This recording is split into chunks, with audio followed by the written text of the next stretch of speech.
Bonjour à tous et bienvenue dans Agenda Ecclésial. J'espère que vous avez passé un excellent week-end de l'Assomption. Partout en Côte d'Ivoire, nous avons vécu de grands moments de foi et de pèlerinage au pied de la Vierge Marie. Que ces grâces à renouveler nous accompagnent tout au long de cette semaine. Aujourd'hui, notre émission ouvre une page spéciale sur l'actualité de cette grande fête mariale. Nous avons sur ce plateau M. Alex Bakobasso, journaliste de la Maison, qui était à la paroisse Saint-Timothée de Yopougon, cité ECI. Avec lui, nous en saurons un peu plus sur sa présence sur cette paroisse. Bonjour M. Bakobasso. Bonjour, Maria Bissier. C'est un réel plaisir de vous revoir encore sur ce plateau. Plaisir partagé. Alors dites-nous, qu'est-ce qui s'est passé exactement à Saint-Timothée?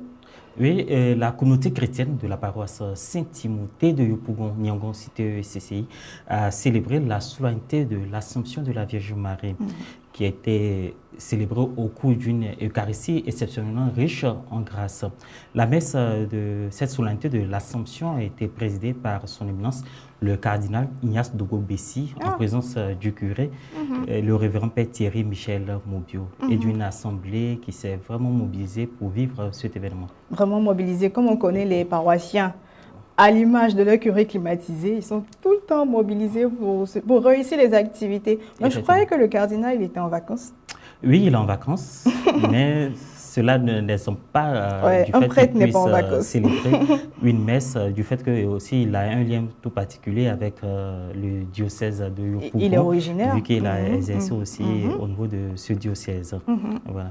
Et soulignons qu'au cours de l'homélie qui a été prononcée par le révérend Père Thierry Michel Mobio, il a invité l'ensemble des fidèles à suivre le modèle de foi de la Vierge Marie, tout en encourageant la communauté chrétienne à s'investir activement dans le projet de construction de leur église. C'est vrai qu'ils sont en une paroisse en chantier. Mais ça avance bien, vous qui étiez là-bas? Oui, là, le chantier de construction de l'église paroissiale de Saint-Timothée avance très bien, vu qu'ils ont déjà fini la fondation. Là, ils sont à une autre étape maintenant. Voilà. Et il faudrait dire que la célébration a été marquée par plusieurs événements. Il y a eu un mariage communautaire, le consentement et la bénédiction nuptiale de 15 couples venus sceller et régulariser leur union devant Dieu et la communauté chrétienne. Le père Mobio, surnommé le général de la joie, a prodigué de précieux conseils aux 15 couples pour bâtir un foyer solide, exhortant les époux à placer l'amour, la patience et la prière au cœur de leur vie quotidienne. Un beau message. Un beau message. Et avant la célébration du mariage, il y a d'abord les sacrements, le sacrement de baptême et de confirmation. Les mariés n'étaient pas baptisés et confirmés. Certains d'entre eux.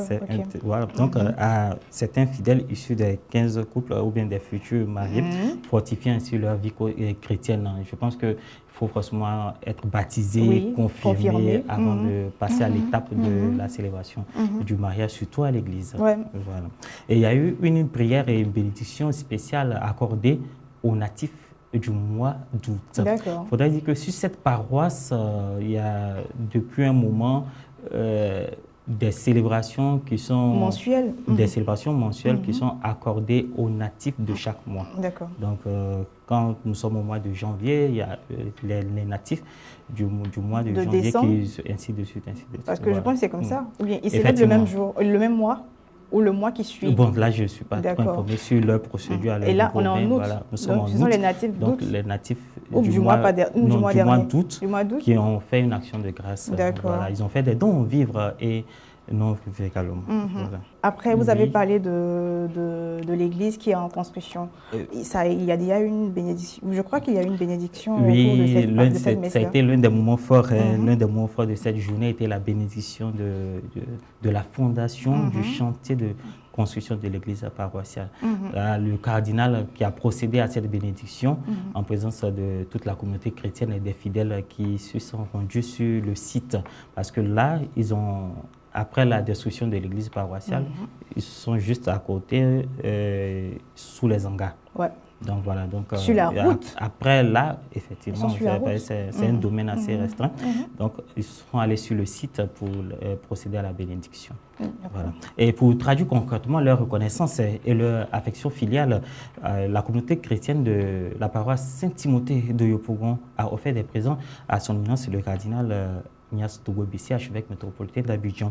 Dans une ambiance festive et rythmée par les chants de la chorale, les fidèles lui ont fait don d'un mouton, symbole traditionnel de respect et puis d'hospitalité africaine. Voilà. Ce geste de générosité porté par le curé Thierry Michel Mobio et les représentants du conseil pastoral a profondément touché le cardinal qui a béni l'Assemblée en retour.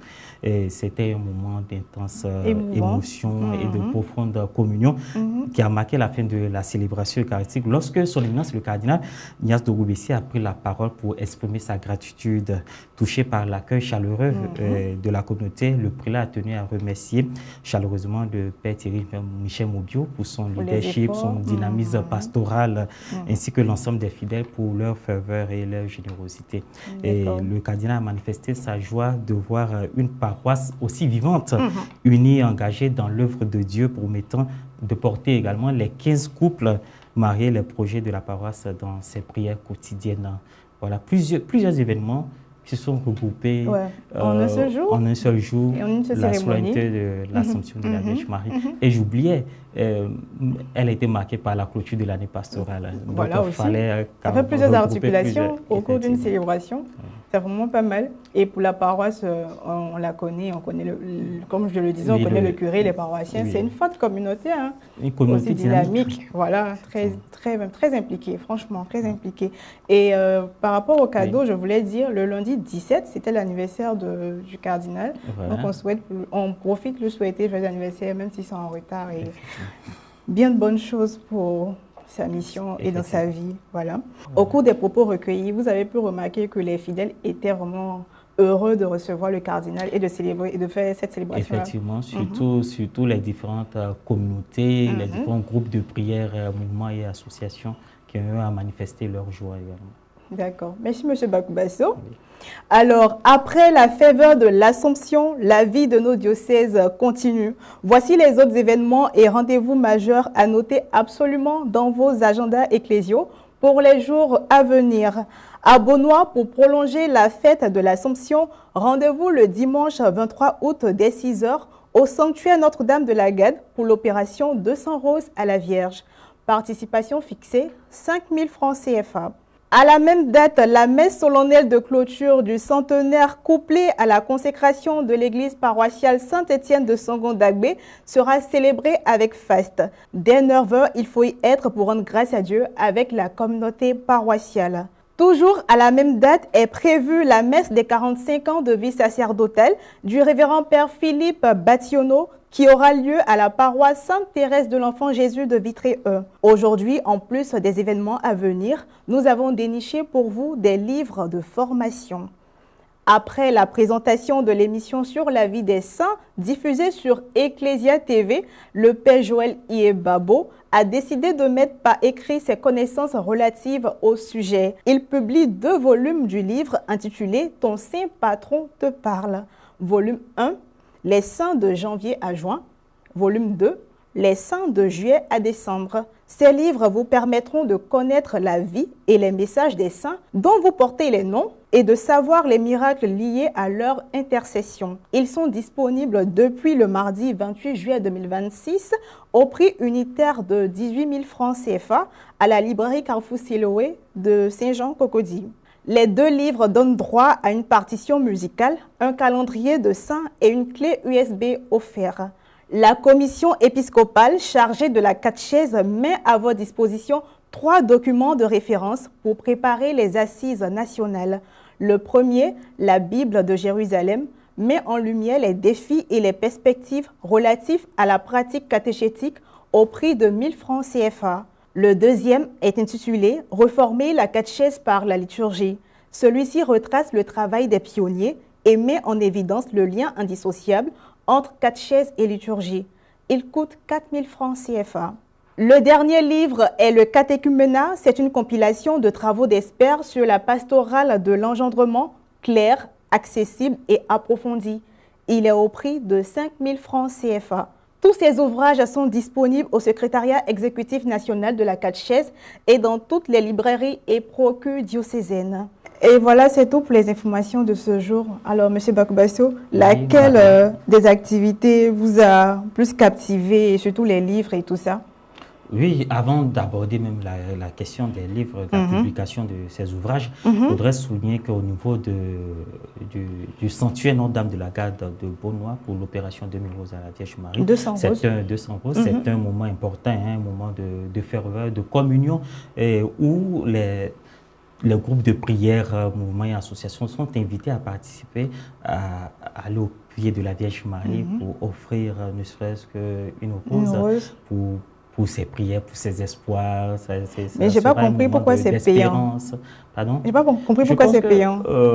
Je ne fais pas partie du comité d'organisation, mais il faudrait dire que peut-être c'est les pour roses sont inclus. Converger les différents pèlerins sur le site. Peut-être il y aura des points de rassemblement. Vu que le diocèse de Grand Bassam est vaste, sûrement il y aura des points de rassemblement et puis bon, peut-être inclure également les kits de pèlerinage et puis peut-être soutenir aussi le sanctuaire marial de la Garde de Beaunois qui est un espace de foi qu'il faut toujours préserver, protéger aussi. Exactement, pour d'autres activités encore. Il y a aussi le centenaire à Songon. Le centenaire à Songon, il faudrait le dire, Songon qui est une localité aussi de foi et de présence chrétienne. On connaît un peu la grande région des lacs d'Abou. Donc, Songon, je pense que lorsque la communauté chrétienne décide de célébrer le centenaire de l'évangélisation de Songon, je pense que c'est pour ramener les fils et filles de la localité à un moment de partage, à un moment de retrouvailles, mais surtout se recueillir et puis également porter ses prières au Christ. Voilà. Et puis faire aussi connaître la paroisse Saint-Étienne de Songon-d'Abbé, qui est aussi une communauté en travaux. Voilà, qui est une communauté qui fait parler d'elle au fur et à mesure. Et elle a donné vie. Elle a donné vie à d'autres paroisses, mais on ne dirait pas que c'est la mère, quoi. La mère a été vraiment délaissée. C'est vraiment pas. La paroisse Saint-Étienne essaie d'être aussi dynamique sur le plan pastoral. Du mieux qu'elle peut. Avec son curé, le père Donho Habib, qui est aussi également chargé de plusieurs commissions au niveau diocésain. Dynamique quand même, monsieur Donho, monsieur l'abbé Donho. Voilà. Il est vraiment intéressant, avec ses prédications plutôt amusantes et tout ça. Effectivement. Il est bien. Voilà. Et voilà, il y a une dernière activité, les 45 ans du père Bactiono Philippe à la paroisse Sainte-Thérèse de l'Enfant Jésus de Vitré 1 dans le diocèse de Grand Bassam. On ne peut que lui souhaiter une fructueuse mission sacerdotale parce que célébrer 5 ans, 10 ans, 15 ans et maintenant 45 ans, on voit le service qu'il a rendu au peuple de Dieu, on voit le service qu'il a rendu à toute l'Église. Donc, ne serait-ce qu'un moment pour lui rendre hommage, pour l'honorer, ça va de soi. Et il y a aussi les livres du père Joël Iebabo qui nous a édifiés avec ses émissions. Oui, avec ses productions, il nous a pas laissé un peu toutefois se référer et puis changer notre mode de vie, notre comportement. Voilà, près du diocèse de San Pedro, il essaie aussi de se battre par son engagement, par sa vision des choses, il essaie de donner le meilleur de lui-même pour qu'on soit vraiment ancré dans les traditions de l'Église. Voilà, ok, merci M. Bakbasso. Merci Marie. Merci d'avoir été avec nous sur ce plateau d'Agenda Ecclésial. Voilà qui referme votre émission Agenda Ecclésial. Merci à vous tous de toujours nous suivre, de nous faire des dons à travers les QR codes qui s'affichent sur votre écran. Merci, merci, merci. Notre merci ne finira jamais à votre endroit. Merci beaucoup. Que Dieu vous garde et que la Vierge Marie continue de nous assister par ses intercessions, qu'elle nous couvre de son manteau virginal. À la prochaine et que Dieu nous garde.